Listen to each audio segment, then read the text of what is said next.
Welcome to Africa and Beyond Television Network, where we bring you the most relevant and timely news from all corners of the continent. Our mission is to showcase the diversity, beauty, and strength of Africa, and to provide a platform for African voices to be heard. Right.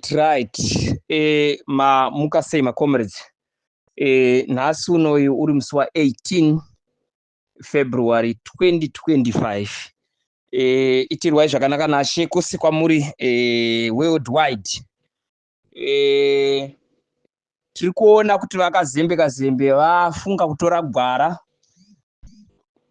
rekuda kutyisidzira maZimbabweans vachinokota constitution vachitaura zvisina nebasa rese.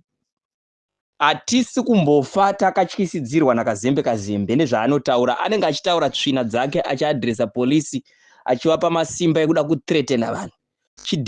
Dictatorship muZimbabwe must come to an end, and we want to set example so that even the next president kana akada kutamba nevanhu anobva azviziva kuti vanhu simba revanhu hariiswe muhomwe. Vana veZimbabwe vakuonekwa sevakapusa because vanotambiswa chisinjonjo nevanhu vatatu vana vanenge vachingoita zvavanoda nenyika nemuzita rekuti anosapotwa naNingi kana whoever. We are not scared. Hatisi kumbofa takadzokera kumashure. Ende vana veZimbabwe ngavazvizive kuti muchiona hero rakafanana naGeza richimira pamberi penyu, hazvireve kuti ari kurwira mapersonal interest ake, but ari kurwira imi vana veZimbabwe, ari kurwira even incoming generation.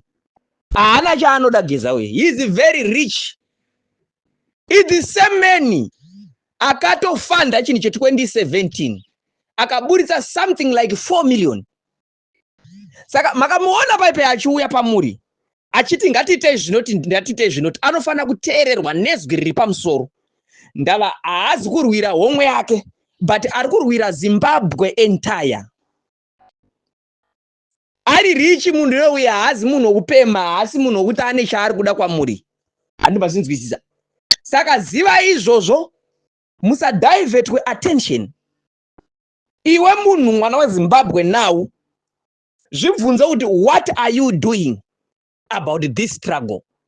What are you doing about 31 March? Ngati mobilize vanhu. Shoko ngarisvike kwose kuti takuda kuchinja government. Ngazvizikanwe kumusha, kuna Nyamapanda, kwa Mutoko, kwa Murehwa, Bulawayo, Beit Bridge, Masvingo, kwa Ngundu, kuJerera, kuBhoera ngazvisvike, kuBulawayo, kuVic Forest, kuMarsh Central ngazvisvike izvozvo kuti we are about to change the government. We want to set an example for the next president kuti azive kuti vanhu avatambwe navo. Nyika haigone kutorwa muhomwe nevanhu vairi vatatu vanongoita zvavanoda vachinzi vanotyisa, vanouraya vanhu. Let it be open kuti ini naGeza nevamwe vangu takadzokera kumashure, we are going to be killed. Tichaurayiwa. Ende ticharuza mageneral futa akawanda vanourayiwa. Pane mageneral atori targeted akunzi kana takadai tichavauraya. Saka isu hapana kusisiri kufa. Handibvazinzwisisa. Tinoda todonha naye Mnangagwa this time, todonha naye. Hatisi kumbomusiya. Todonha naye Mnangagwa this time. Saka nyaya iripo ndeyekuti kusiya Mnangagwa achienda ku2028. Before 2028 vanhu vanotsvairwa apa naye murumo. Vanhu vanotsvairwa naye apa murumo. Imhondi munhu uyu. Vanhu vakauraya vakawandisa munhu uyu.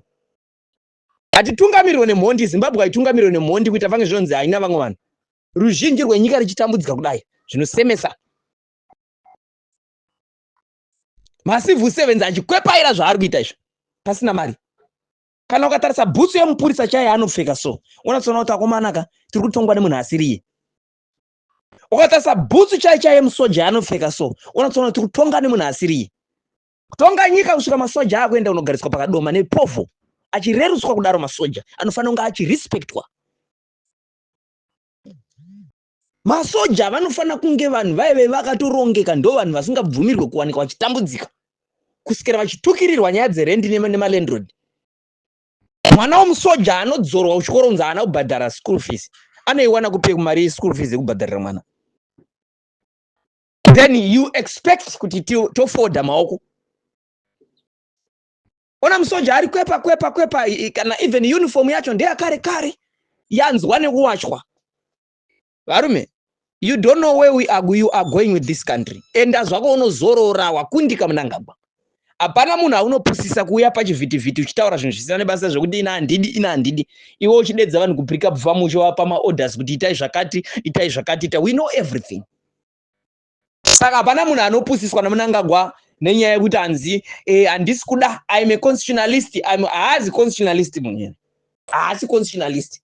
Ende imwe nyaya haisi constitutional yekunzi nyaya dze2030. Nyaya yedu isu pamwe patakatonanga ndepekutoti iwe wakundika chienda izvozvi. Enda izvozvi, hatisi kukuda. Zvati2028 kure ikoko, tototi resign in days. We are expecting kuti uchauya uchiita live uchitaura kuti vakomana ndakuenda or else tikupinda mastreet soon. And we are mobilizing. We are not scared of you. We are mobilizing all over Zimbabwe. We are coming in the street and we are coming to your house. Ava vanhu vari kufonerana nokusichiverwa vachivataurira zvisina nebasa rese. Your days are numbered, I'm telling you. Whoever you are in authority or not, you must now know kuti after tatananisa vanhu muchanogara kumba kwaMnangagwa kutaurirai. Mapurisa ese ari kushandiswa naMnangagwa. Kana tadzinga Mnangagwa, mapurisa iwayo, we are going to do head on. Tikutorai futi mastreet. Akutaurirai. Tanzwa kuti pane mumwe aneka pisto akaenda kumba kwa Blessing, kukampani kwa Blessing, achimuthreatena, chitaura zvinhu zvisina nebasa rasa achimutsvaga. Regai ndikutaurire law and order. Iwe run'anga ziva izvozvo. Udza vakomana vako ava vaunava ku law and order. Ana Machazire neboys renyu pa law and order. Udzana ipapo kuti imi hamuzi mapurisa aMnangagwa. Muri mapurisa enyika. Sevai ma-interest e-government. Kwete kuitwa political tool yema personal interest evamwe varume vari kushaisa nyika zororo. Vari kumusodzi yevanhu ichierera zvakadai izvi. Imi vacho musiri kuora. Muri kupiwe imi mapurisa imi. Kuti kwepa kuenda kumba kwako kukampani kwa Blessing wakabata kaka 9mm. Unoziva here kuti kune vamwe vakamborohwa 2017 vanatoti ma 9mm twavo itoti vakaraiswa pasi vakadirwa mvura. Ezvi ndichidai handisi kuti uyu anonzi ani Machazire ndiye akaenda uko. Ndiri kungopa example chete. Handisi kuti run'anga ndiye ari in charge nenyaya dzekutuma vanhu vari kuenda kunotsvaga Blessing. Hatisi kuda zvinhu zviri kuitika izvi. Mapurisa ese ari implicated munhau iyi.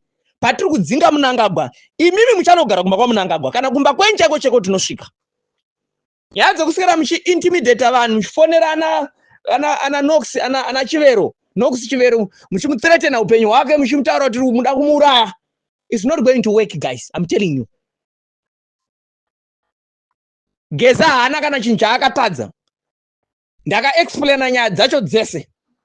Haugone kuti complainant otonzi ndiye amusungwa apo ndiye akatoripota nyaya ndiye amunzi ndiye musungwa. Don't play with us, guys. We've been quiet for a long time. Tichikuona muchiita yenyu madilly darling zenyu muchidi muchitamba nenyika muchiba mari dzenyika muchitenga dzimba kuno Dubai. Ezvino nhasi unomi weeknight chivhayo.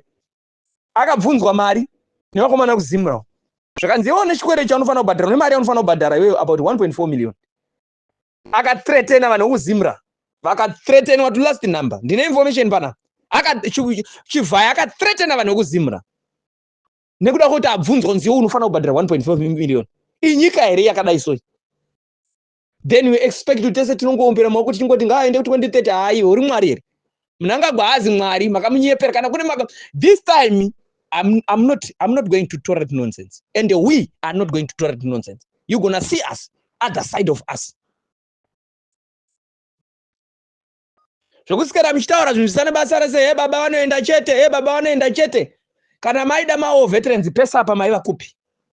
Unocherera muwo veteran chibhorani iye asina chekudya. Zvinosenza chi? Unocherera muwo veteran chibhorani iye akapfeka evening trouser akaboka. Vanake imawo veterans vamaisungisa nenyaya yekuti vakomberena nenyaya yekuti vari kuda mari dzavo. Makavasungisa vakasungiswa naMuturi apa. Vachawana zororo rini mawo veterans. 2017 vakamwaiwa mvura. Vachiti Zimbabwe pamwe inganake uri kati bvise mugaba wacho. Vakadirwa mvura. Vakasafiswa. vachiitira iwe Mnangagwa wakatiza uri mhiri waLimpopo, wakahwanda zvako uri mumwena uri ikoko, maveterans akabatwa zvakaipa, vakadirwa mvura vakamwa chokarohwa vakaitwa sei pamusaka pako iwe wakahwanda zvako kuSouth Africa. Nhasi uno iwe wapinda vobvunza mari dzavo wovasungisa futi. Respect war veterans. Iwe hausiri wega wakarwa iwe. Iwewe Mnangagwa waisitofana kunge usiri president wakapinda nekushandisa masoja. Hausiri wange wakaexpire wamupatika iwe. Wange watodzingwa watiza waenda. Wange usingatofana kunge uri president iwe. Tarisa une damage yawaisa munyika manje. Uchariza narini? Hapana treason, hapana chi, musada kutsete na vanhu.